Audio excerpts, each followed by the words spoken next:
I'm Erica Lynn, and we all know the ocean is the most demanding environment on Earth, consistently testing the reliability and durability of our equipment. When you spend as much time fishing as I do, you know that reliable gear is essential for staying on the water. This is why I went with the Abyss battery to power my trolling motor, electronics, and outboard. The guys at Abyss Battery are rattling the saltwater industry by manufacturing performance marine batteries specifically designed for sonar, outboards, trolling motors, and electronic fishing reels. They're also Bluetooth compatible, so I found checking battery statuses right on your phone while you're out on the water is a huge game changer. To learn more about why Abyss batteries are used by the pros and factory installed by premier boat builders, visit abyssbattery.com.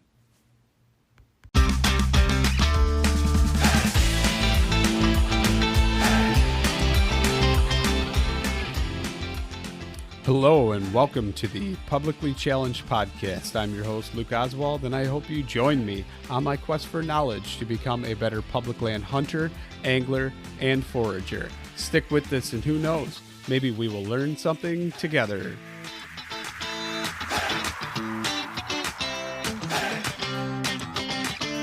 All right, so I'm sitting here and I am talking to Christopher Davidson, also known as Boomer. And Boomer, you want to go ahead and introduce yourself a little bit? Yeah, I'm 34 years old. Just celebrated my birthday 2 days ago. I'm the owner of WM Media, which produces and creates Wild Memories TV on the Sportsman's Channel. I'm a Army combat veteran. Served multiple tours. I basically used video cameras when I got out of the Army. I didn't really have a purpose or a sense of direction of where I wanted to go or what I wanted to do, and needed a new mission. And I think that's what a lot of soldiers transitioning out of the Army are failing with right now. Well, the Army's failing them, not putting them in a position to transition out to find a new mission. And I used video cameras as mine. Obviously, I was a passionate hunter, grew up hunting, grew up in eastern Pennsylvania, right at the base of the Blue Mountain and Pocono Mountains. Basically, I started filming my hunts, and then obviously with anything, you get more into it. And not only was I filming my hunts, now I wanted to bring them to life, so I started with the editing. And then I took some online classes, traveled and took some classes within the industry on how to do that. Really started filming for television shows. Become One, they're on the Sportsman's Channel, Inside Outdoors, Outdoor Channel, Headhunters TV. So I filmed Blitz TV too. I filmed for them, and I actually produced for a year for them. So, and they're on Sportsman's Channel as well. I had the experience from the industry that I was literally, it was just a hobby at one point, and I was just trying to find my way, I guess, as a transitioning soldier out of the military. And now it's just turned into, my own company, own show, a good tight group of people, man, that are content contributors for me, and I edit the show, and it's therapy for me. And you can, like I said, you can catch on the Sportsman's Channel, and that's pretty much who I am and what my life's all about, dude. Pretty cool, man. So when you're growing up as a kid, what'd you like? When did you start hunting? What'd you start doing first? Was it birds? Was it was it deer? Excuse me. I guess I screwed up that audio there. Sorry. It's all good. So from my end, what I did growing up, I started off with, small game, busting brush, walking for pheasants, for squirrels. I always deer hunted. Obviously, Pennsylvania is a big deer hunting state. Opening day was on Monday then. Now it's on a Saturday, but, the whole state shut down. There was no school, so kids were allowed to go hunting. That was a different time, though, apparently. So, I miss it. But then I got into turkeys in the spring, and, I'm a big turkey hunter, big advocate of the NWTF, and big advocate of getting the youth out there. I believe that a child's first introduction to hunting should be a spring turkey hunt, because it happens quick, it happens fast. They get to hear them, whether they get one or not. They get to interact with the animal that they're hunting, and they get to hear them. And I just think that that's a good way to introduce youth into hunting, and that's what got me hooked on it. I mean, I'm 34 now, and I get excited thinking about turkey season. I was just on the phone with my buddy for like 20 minutes earlier today talking about it. So it gets me going. What are you more passionate about, you think? Is it turkey hunting or is it deer hunting? Man, everyone asks me that. All right, listen, here's what I'm going to say. When it's deer season, it's deer season. When it's turkey season or leading up to turkey season, once deer season ends, you have to wait so long, and during the cold winter months to wait for turkey season. But deer season, it's nice, it's warm, you go on vacation, you don't have to check your cameras, but once every month, you want to stay out of there to the hunting season, So I guess I would say I am more passionate about turkeys, but boy, I sure like them whitetails too. So I don't know. I'm sick for it all. Yeah, no, for sure. So I saw something that was pretty cool. You took a kid out that lost his mother. I think it was like season 1 or something. I watched a couple episodes, and Yeah. he lost his mother or something. Was that somebody that you knew personally, or was it just trying to do a good outreach type thing and take that kid out? So one of my major content contributors and good friend on my show, Charlie Prickett, he's a farmer down in Maryland. His fiance at the time, Gabby, she was diagnosed with cancer. It was a long, I think it was a 9 to 10 month battle maybe. And at one point things were looking good. And then, the way things unfortunately do with that, with cancer, as sometimes it takes a turn the other way. And, the young man, I had filmed him on his Christmas vacation hunting a bunch. And then finally he went out with Charlie on Christmas Day and was able to connect. We have that footage of him and his mother. His mother then passed a few months later. So, he has those wild memories forever. We made that for him. I'm proud to have made it. I enjoyed it. I appreciate you watching it. And we've had a lot of outpouring support over that episode. A lot of people were very, very moved by that. Because then the next episode after, well, actually, no, I'm sorry. The first episode is the farmer, and that shows her going through her cancer treatments. Where it delves into Charlie's character, and basically he goes out to Kansas while she's getting chemo treatment. He sees a lot of great bucks, but he knows I have to get back home. So she let him go on that trip, and he went on that trip during that terrible time. And well, it's just a hard time, a hard time for everyone, loved ones and stuff. And, everyone's been affected by this cancer. So it's just, everyone has been affected by it. So they understand. He kills a great deer at Nichols Farming and Outfitting, heads back home to her. Episode 3 then is the mother. It starts off, it's actually like a flash forward episode, which is very unique, I think, for the hunting industry. Starts off at her funeral and then delves backwards into the year leading up to that funeral. So it's a very moving episode, and I appreciate you watching. Anyone who hasn't yet, you should go check that out. Definitely. Yeah. So was she actually she actually had like other content then on the show, right? Like she actually took some animals too. Okay.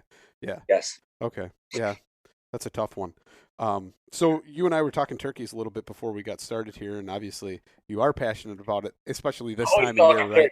So, what's your plans? I mean, are you planning on going out and chasing them all over the place? I've seen you got some grand slams, and you're going for a Chicago Bulls style three-peat or what? No, man, I don't have any grand slams. This will be my first grand slam. But this will be my first grand slam, and I'm actually going to try to accomplish it with 3 different people. So I got Dakota Miller from my good buddy, little buddy from Ohio, and he's a character on the show too. So he is kind of like my number one producer. Like, me and him, we flip flop back and forth, behind the gun and the camera, so we create a lot of content together. He'll be with me at Muddy Bottom Outfitters down in Florida. So Charlie, so they're going to get an opportunity to kill their Osceolas there, as will I. And then we're going to go to Nebraska. So that'll just be me and Dakota. Charlie has his own hunt set up for that. And we are going to get our Miriams there. Then we're going down to Texas, where I'll get a Rio, Dakota will get a Rio, Charlie. Hopefully all this plays out. I mean, they're birds, they're turkeys. Roosted ain't roasted. And when you think you got them, you don't. So, but I like our chances. And then we're going to go back to the East Coast with our good buddy from Buffalo Creek Guide Services, Johnny Dale, and we'll finish off there with our Eastern. So, and if not, we got Pensy, public land, tons of places to hunt in Pennsylvania, and then also Maryland too. So, we have opportunity for the Easterns. I think the hardest leg of it is going to be that Miriam hunt. I've never hunted a Miriam before, so I don't know what to expect. I'm hoping it plays out, works out, and we can accomplish this for the show next year. A couple grand slams for Wild Memories, which would be cool, man. Yeah, that will be cool. Never done a grand slam. Actually, COVID shut me out of my last turkey permit that I applied for.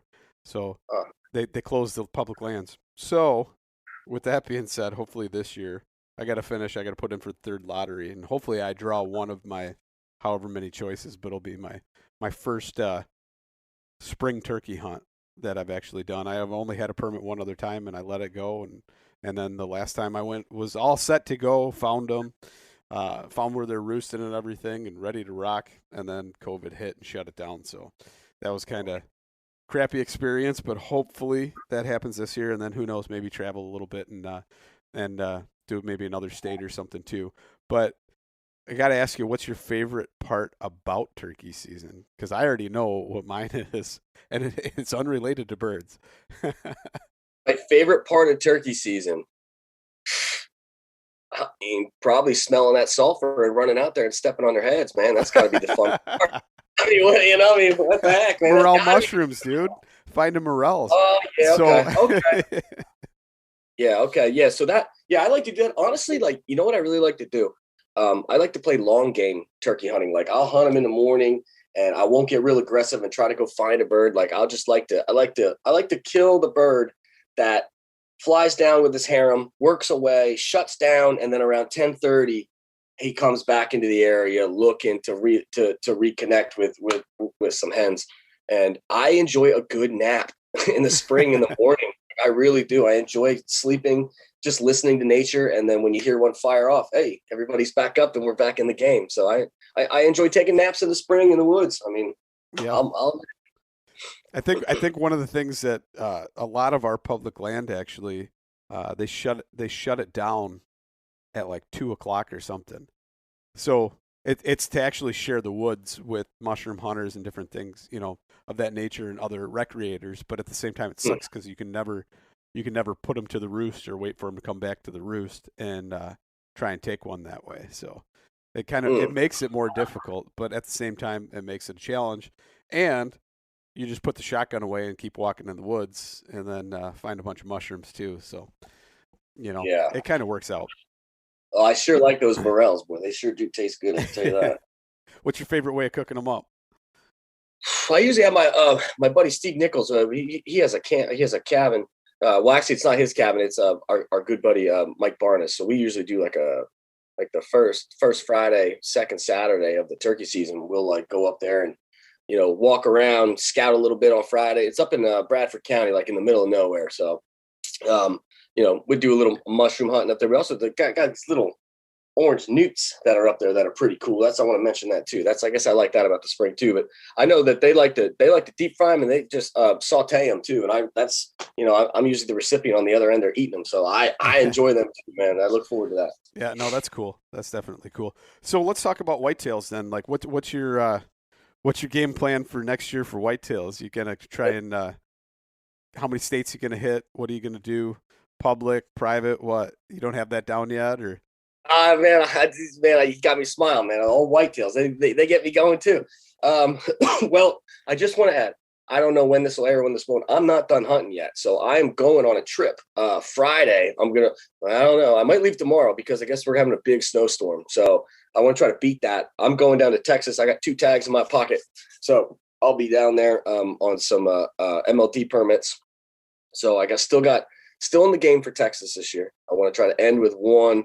And again, Dakota, he'll be with me too. So Dakota's going to be, we're going to flip flop and hunt and film. So we're going to do that. I got Maryland early season. I have opportunity for bear actually in Maine. The Maine bear season comes in very early. I have an opportunity there with my buddy Johnny Dale from Buffalo Creek Guide Services. So I'm going to be up there early September. I do hunting in Kentucky at Premier Outfitters in Western Kentucky with Mr. Mark Clifford, puts on a great outfit there. That could either be early season, it could be October, it could be November. It could really just be whenever he's gracious enough, to let me come down there and create some content. And I really appreciate that from him. I always put in for my Kansas tag. I don't always get my Kansas tag, and I didn't get it last year, but I think this year I will get it. I'm hoping. Either way, Charlie or Dakota, someone will be in Kansas. So we have that. Always hunting in Maryland. I got a nice little piece of private property in Pennsylvania that I hunt pretty religiously, and I do a lot of filming there. So I'm always in the game there. Basically anywhere, Pennsylvania, New Jersey, Delaware, Maryland. I don't think we're doing any deer in New York this year, but we are in Ohio, Nebraska, Wisconsin. That's right. Yeah. Zero Dark 30 Outfitters, Wisconsin. We have a hunter this year. It's a rifle hunt, I believe. And then we always have Texas. So, it's where I'll be, when I'll be there, I don't know, but I will be there, and I'll have a tag in my pocket, and that's what matters. I always got to knock Texas because it's a different type of deer hunting, man. It is completely different. It's a different ball game altogether, and it's pretty much private land. I mean, there's some guys that actually they hunt public ground on Texas, no bait, nothing like your traditional Texas hunt. People look at them like they're nuts, but and they're actually pretty successful. Some of these guys that I know, and it's like, oh, that's pretty cool, But the distance you got to drive for a lot of these guys. Say you live in Austin, you're driving like 3-4 hours to get to a piece of decent public to hunt. I mean, that's crazy. But so you're going to an outfitter down there? No, actually, it's a leasing situation with my buddy Charlie. We're running basically what we do is we have a leasing situation, and we like to take good friends and clients down there, and people that enjoy the great outdoors, man. And we like to do that too. It's called the Red Feather Ranch. It's in Byers, Texas. It's about 30 minutes from Wichita Falls, if you know where that is or not. I do not. Is that like West Texas? No, it's North Texas, okay. Like almost by Oklahoma. I gotcha. Yeah. Okay. Yeah. Which is good whitetail country up there. So yeah. A lot of like scrub brush, high grass, a lot of cattle, it's and the deer, when they come out, man, they come pouring out, but there's also a lot of spotting and stalking going on. And that's really unique for Texas, to be spotting and stalking. So, we get a lot of good content down there. And, we're, it's our little piece of paradise, little piece of hunting. And, we have our good buddy, Jason Schindler. He watches and manages the place for us. His boy Wyatt, when he gets up out of bed in the morning, he'll help his dad too a little bit. And, we just have a good time. There's a good connection down there. And the show, that's a good chunk of the show too, is down in Texas at the Red Feather Ranch with Wild Memories. That's cool. So in Kansas, let's talk about that then a little bit. What are your plans, hitting up some like leases, public? What's your kind of plan there? I will be at Nichols Farming and Outfitting. I'll be there with our good buddy Jake. It's a great little place, man. So basically what it is you're staying at a house, which is I believe it's his grandparents' old house. So it's like you're at hunting camp. It's almost like you like go back in time, dude. Like, if that makes sense, like, like the furniture, from the furniture to the carpeting to like the curtains, like you literally feel like you are in grandma's house and it's 1994 again, like, and you're ready for like the opening day of deer season. So I'll be there, man. If I get the tag. I mean, I've gone there. I filmed there once for Charlie. He killed. I went there the next year. That's episode 2, season 2, The Heartbeat of America. And I killed then. And then last year, Charlie went there, killed. So hopefully this year I'll be killing. And the best part is that like his boys hunt too, like the family's hunting. So you're like a part of like their family tradition.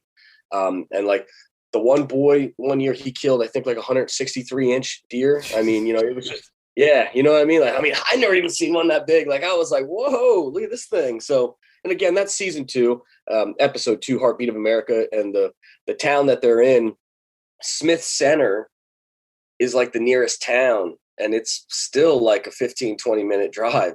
And then they live in Gaylord, Kansas, which is just a small town of good people, good, hardworking American people, man. And, everybody's rooting for the hunters when they come into town. And it's just, it's an awesome place, man. It's an awesome experience, man, for anyone that would want to do something like that. Nice. That's pretty cool. And you mentioned bear hunting. Is that like a new passion, something you always do, or is it how many bears you gone after, and what are you planning on? So I hunted. I hunted with my. All right. So here's my bear hunting history. I used to go in Pennsylvania. It was only 3 days. It was on Monday, Tuesday, Wednesday, bear season. That's it. And, to get a bear, to see a bear, to kill a bear was like, wow. Like, it didn't matter what size, what you do.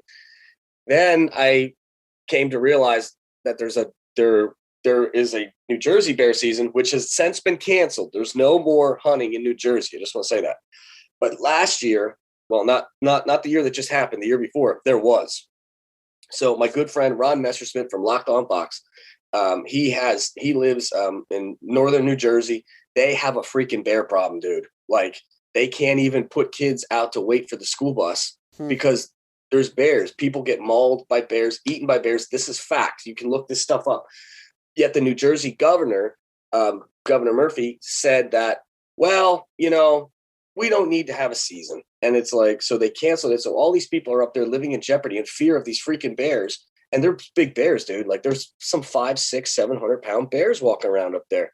And there's many of them. And like the little nuisance bears are going through the trash and the garbage and harassing the kids. And, they're attacking animals and dogs. And so that's where I killed my first bear in New Jersey. And that was an incredible hunt. We saw 23 different bears in one day.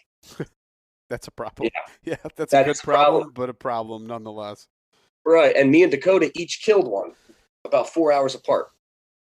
So the bears kept coming in. Then we also go down to North Carolina, to Hyde County, North Carolina, at Buffalo Creek Guide Services. They have some of the biggest bears in the world down there. Now, I've never gotten one down there, but we have seen, some of the bears that are taken from there. And I just haven't had an encounter down there yet, but I'm not losing faith. And then the same outfitter, Johnny Dale, Buffalo Creek Guide Services, now has an outfit in Maine where I'm going to be hunting up there. And I've never done it before, but it sounds pretty cool, dude, because it's a rifle hunt in like September. No, that is pretty cool. Right. I mean, I've never heard of it. Like, I was like, really? He called me up. He said, man, I got to get you on this hunt, man. You got to come up here. And, because me and Johnny, we're good friends and we hunt a lot together. So, that's going to be our next adventure. We're pretty excited about that one. So that's probably going to be, again, I don't know what New Jersey's going to do with their bear season again. I mean, they claim to follow the science. So I would say that, they should bring back that bear hunt, but as of right now, there's still no season. So I don't know. Yeah, that's interesting. So have you ever deer hunted up in Maine? After years of fine print contracts and getting ripped off by overpriced wireless providers, if we've learned anything, it's that there's always a catch. So when I heard that Mint Mobile wireless plans are $15 a month when you purchase a 3-month plan, I thought, what's the catch? But after talking to them, it all made sense. There isn't one. Mint Mobile's secret sauce is that they sell wireless service online. They cut out the cost of retail stores and pass those sweet savings directly to you. To get this new customer offer and your new 3-month unlimited wireless plan for just $15 a month, go to mintmobile.com/waypoint. That's mintmobile.com/waypoint. Cut your wireless bill to $15 a month at mintmobile.com/waypoint. Additional taxes, fees, and restrictions apply. See Mint Mobile for details. I have never hunted in Maine, period. I've never deer hunted. Someone told me that it's a tough deer hunt in Maine. So I don't know. I've got a buddy from I think he's quite a ways upstate in Maine. And he was telling me, he's like, you see more moose than you do deer. He's like, you could go 3-4 years without filling a deer tag, but you can probably pretty consistently, somebody in your family get a moose tag before you actually get a deer. So that's kind of interesting. Yeah. But so you hunt in upstate New York then, or for deer sometimes? Or turkeys. Just turkeys? Okay. Yep. Because I always wondered what it would be like, deer hunting up that way, like New York and all that kind of stuff. So that's something to check out maybe one of these days. Although you never want to do it with a gun in New York. The gun laws are pretty tough to try and travel through there. So, yeah, exactly. Yeah. So, I mean, have you ever bear hunted anywhere else other than Jersey then? No, sir. No, yeah. North Carolina. I hunted down last year. And that was with that was like their gun season. They have a gun. They do have a gun season down there. So I was there for, I think maybe it was I don't know, second week after December. I think I went to Kansas, killed, Texas, killed, came home, went on the bear hunt then. So it probably was December 14th, 15th, somewhere in there, 2 years ago. Now, is that bait when you guys hunt over it, or how do you hunt? Yeah. So, but it's there's something different, man. You can't throw some kind of flavored something out there. It's only peanuts or soybeans or corn. I think it's natural agriculture is the only thing you're allowed to bait with. Don't quote me on that, but I know that the baiting is different. In New Jersey, they're going to like local donut shops and finding like where they're throwing out their extra donut holes, and they're just getting them and throwing them on the pile, and the bears are just coming out of nowhere. You can't do that down in North Carolina. So in North Carolina, you could still bait them, but it has to be all natural stuff. Yes. Okay. Well, from what I saw, that's what I believe. And again, I'm not a resident of North Carolina. I know I should know this because I own a hunting license there, but I am going to say, and don't quote me, just look into it. I'm going to say that it's natural bait only. So peanuts, soybeans, corn, nothing that's unnatural to the agriculture, I guess. Yeah, that's interesting. I've never heard of that, because normally, I mean, baiting, it doesn't really matter what you're baiting them with, but that's pretty cool. I've always wanted to head out west, and hopefully this spring I'm going to do a spring bear hunt, either Montana or maybe Idaho. I don't know, but that'll be pretty cool to try and do, and actually do, spot and stalk with the rifle, glass some up in the mountains and stuff like that. You ever do any Western hunting or anything like that? No, man, I've done a lot of Western filming. Well, not a lot, but I've done Western filming, but I've never actually been the hunter. At this point in my professional career, I have filmed more places than I have hunted. I am actually just starting now to like turn that corner to like where now like I'm in front of the camera, like these are my hunts and my operations and my setups.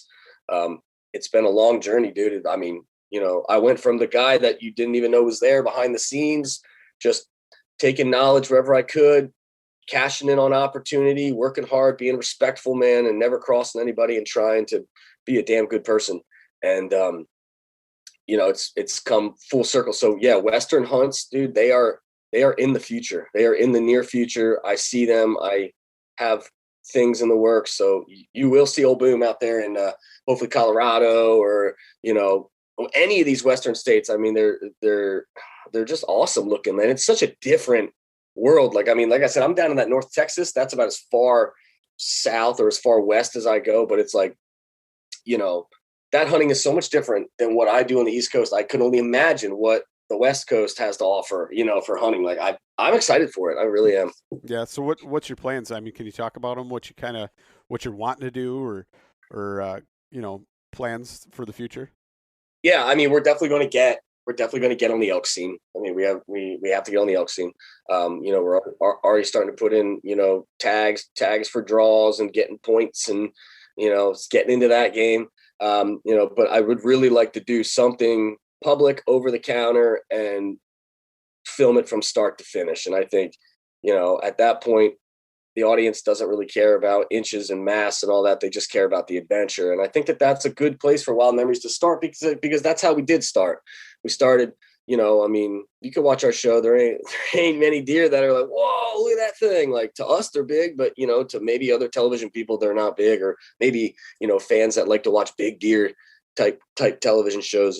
Ours has more of a feeling and emotion to it. And, there's 2 kills per episode.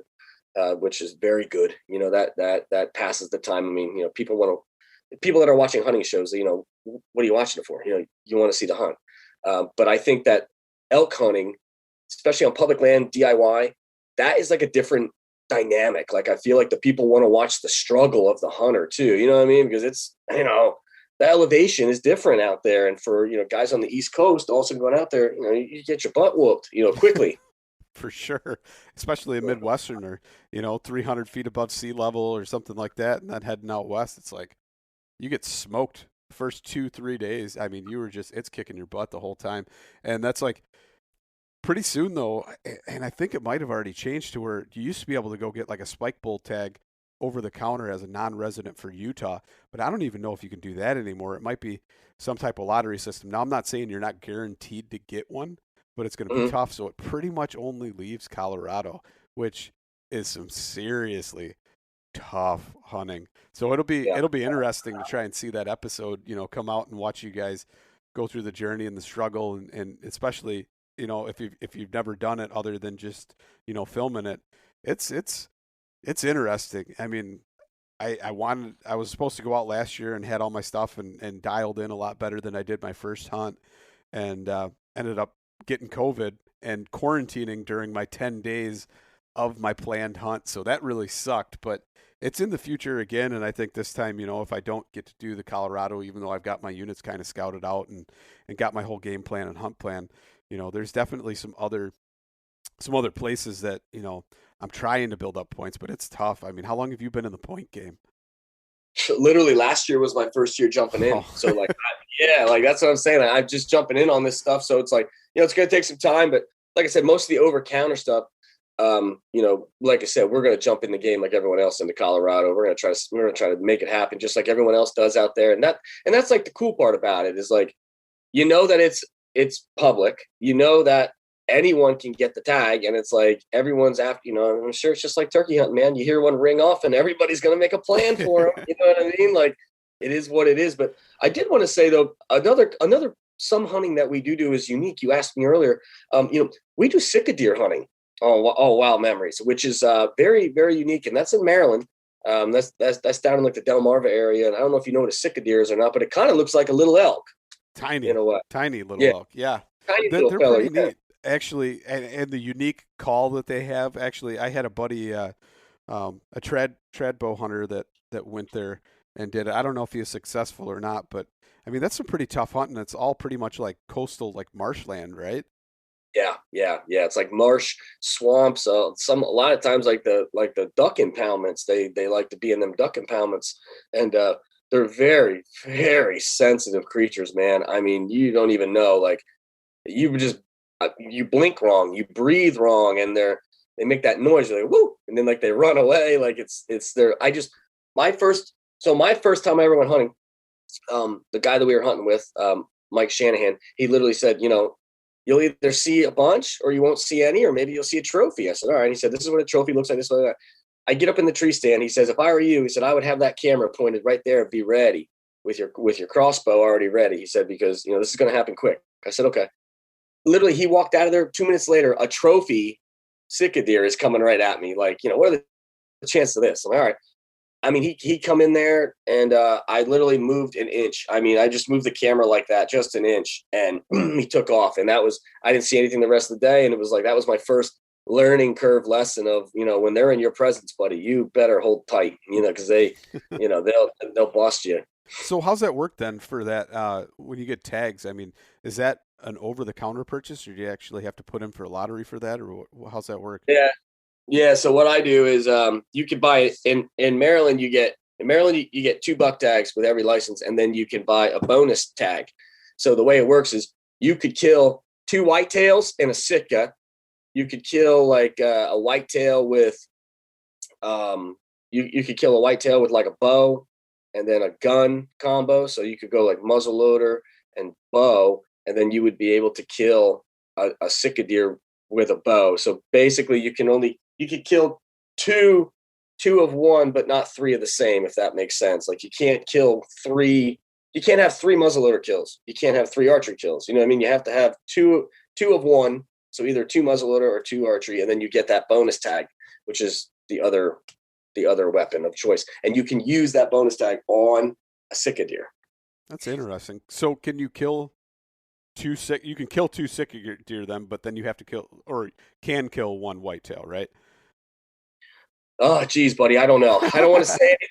I don't want to comment on this one because I think people will be like, he doesn't know what he's talking about. I believe you can only kill 1 Sitka deer, but I could be wrong. I think it's 2 whitetails, 1 Sitka. Maybe it is 2 Sitka, 1 whitetail. I don't know, but I'm in the whitetail game, so I'm more focused on whitetails than Sitkas. But I do know for a fact that I killed 2 whitetails this year, and I was told, you could either kill 1 more whitetail this way, or you can kill a Sitka deer. And I said, well, let me know. So I don't know what's going to happen. Yeah, the season ends January 30th, I think, or January 31st this year. So there's still some time. That's pretty neat. And so were you hunting them in the same habitat then, like the whitetail? And I mean, do they pretty much coexist, or is it only the Sitka in that area? Yeah. So the Sitka deer are only in like that area where it's real marshy and like coastal and all that. But there are whitetails there too. But like where I whitetail hunt mostly is at either my buddy Charlie's or Muddy Bottom Outfitters with my buddy Chris Bowden. So who I also turkey hunt with. He's got the properties along like the Delmarva, like Salisbury, all those places down there, they like his leases and his farms and his outfit situation. It's more inland, so it's a lot more pine trees, though. I'll say that versus Charlie's up in Kent County, Maryland, Kennedyville to be specific. That's more flatland agriculture, where it's flat, long, flat, vast wheat fields and corn and beans, and then little dips in from one field to the other, and there's strips of woods, and that's where the deer are. There's a lot of big deer in both areas.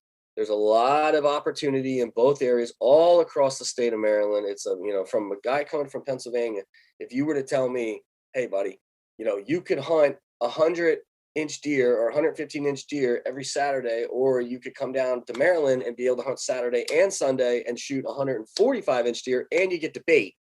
Would you take that when you only live an hour away? It's like Maryland is the crown jewel. It's an opportunity for out-of-state people to really pursue animals that they only dream of. And that's basically where I'm at with it. I mean, I'm hunting animals, stuff that I see on trail cameras. I never get them, but I'm always looking for them and I always hunt them.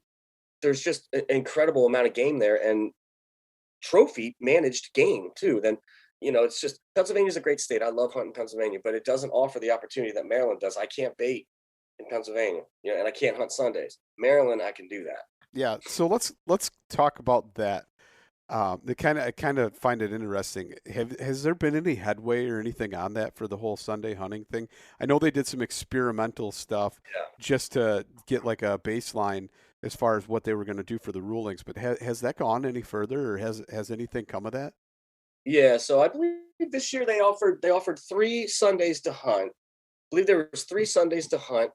I know one was in the archery. I believe one may have been during the deer season. Again, don't quote me on that. I don't know. But I know that there was 3 opportunities guaranteed that you were allowed to hunt on Sundays this year, and they are experimenting. A lot of people have asked me what my opinion is on it. I mean, I'm a traditionalist. I like to keep things the same, but at the same time, how can I tell someone that wants to go hunting, that wants to experience the great outdoors, they could possibly be doing it with their child, which would make them being a mother or a father, which is good for our country and good for society, for parents to be involved in their children's life. How can you tell them that you can't go hunting on Sunday? I mean, I feel as though they should open it up, but maybe the way they're doing it is probably better. They're controlling it and regulating it a little bit. I kind of have a problem with it. Mostly, and it's not anything to do with, okay, somebody skipping church to go and do that. Gotcha. That's somebody's own morals and their judgment, and God will judge them accordingly for what they do. And that's none of my business or anybody else's business if they do that. But at the same time, if somebody may have to work on Saturdays, doesn't go to church, why can't they go on Sunday? I mean, if you're a one-day weekend warrior, or you have one day and you got to take off work or something just to go do that because it's a Saturday. I mean, that's a terrible thing to limit somebody on their ability to hunt like that. They might not be able to get out during the week. And I don't understand how anybody could do that. And what I find crazy though is, like, around here, early season, there's nobody in the deer woods anyway. They're all watching football. It's fall time, right? So True. on a Sunday morning, they're either going to church and afterwards watching football or something like that. The deer woods are pretty much empty until you get a cold snap or the rut. And then you see a bunch of guys come out, and most of them, within 2 hours of after daylight, they're all gone anyway. It's crazy. They come out there and they'll all come traipsing into the woods, and I'll be on public ground too. And you'll see all these other cars pulling up as you're hiking into the woods, and you'll hear car doors and people locking doors and different stuff sometimes, depending on how far you get back. And every single one of them cars is gone by the time we come out of the woods. It's just, Right. to me, it's so funny. And that to deprive them of that 2 hours that they're going to spend, you know what I mean? Or 3 hours that they're going to spend. Most guys aren't going to spend all day out there, but whatever they can afford to do, allow them to do it. And that's kind of, I'm surprised that hasn't gone further. I mean, do you think there's any like legislation or anything in the works to try and change that, or no? Man, that's the thing. Like, whenever I check up on it, see, I mean, obviously, like I said, this year when I saw, like, oh yeah, you get 3 Sundays to hunt. Oh, that's right. One was small game, one was archery, and then I believe one was gun for deer.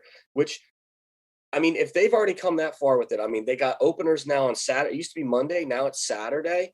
They're trying to, I believe it. I believe that there is going to be progression and there is going to be change, and I think it's going to come. But I think it's going to come at the pace of what they believe the state can handle, because Pennsylvania is a unique state. Here's the thing with it: there are so many licenses sold here and so many hunters that, and I mean, would it increase poaching? I don't know. Would it create more of an opportunity for poaching? I don't know. I feel like it wouldn't, because if you make Sunday hunting legal, then there's no more poachers on Sundays. Not saying that there is, and I don't condone that at all, but I'm saying, you know, how do I put it this way? You can only, if you don't give people opportunity to hunt, then how can you expect people to hunt?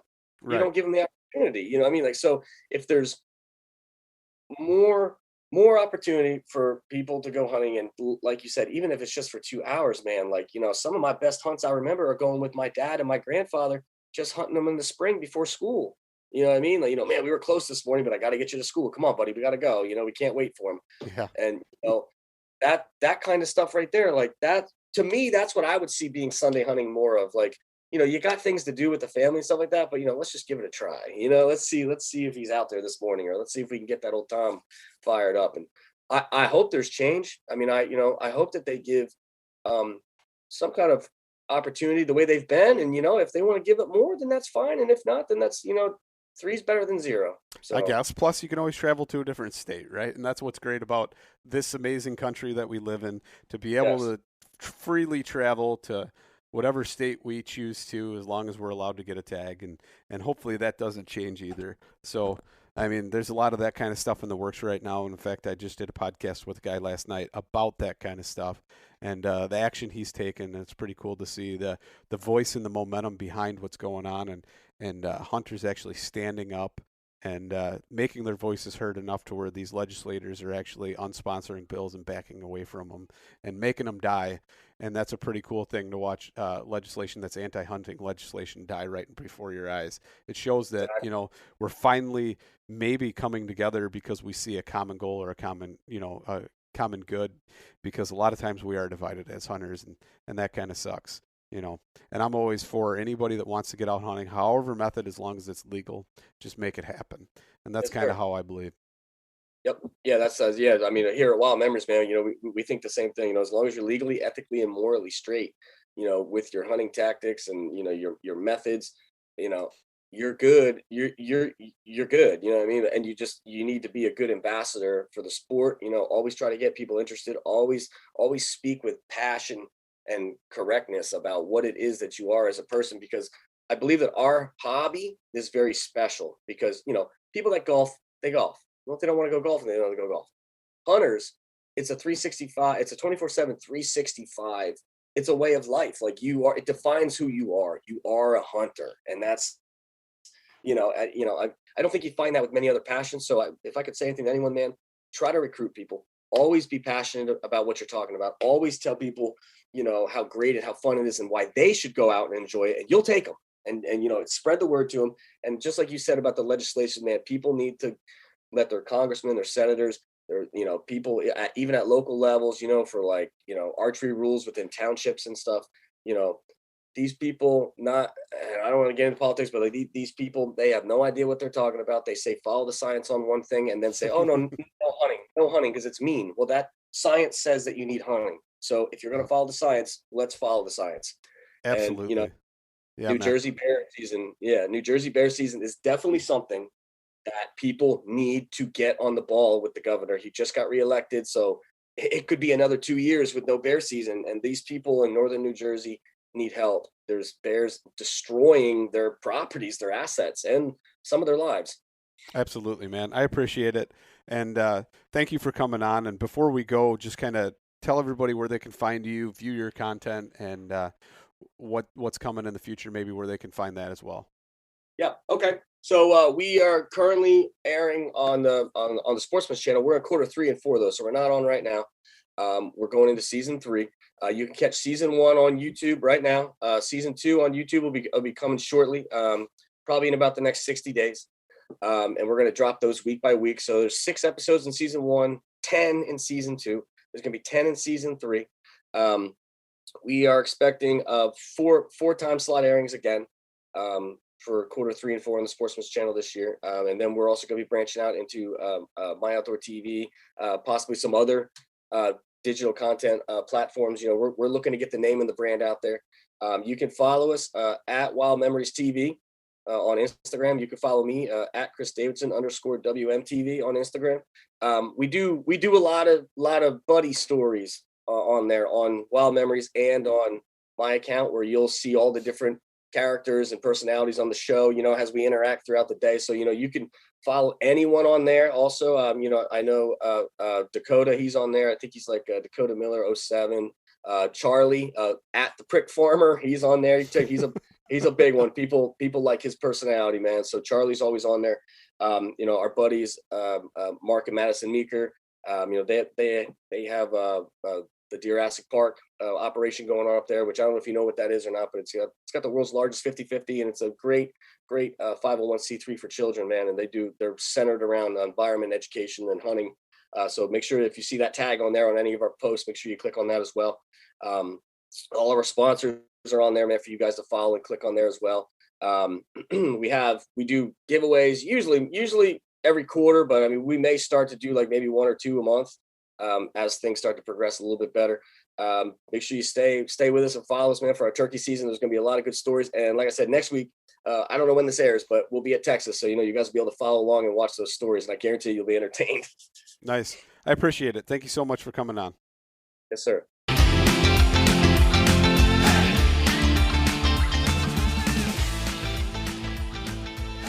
And once again, thank you so much for listening to the Publicly Challenged podcast. I hope you enjoyed the show, and if you did, please subscribe on whatever platform it is you're listening to.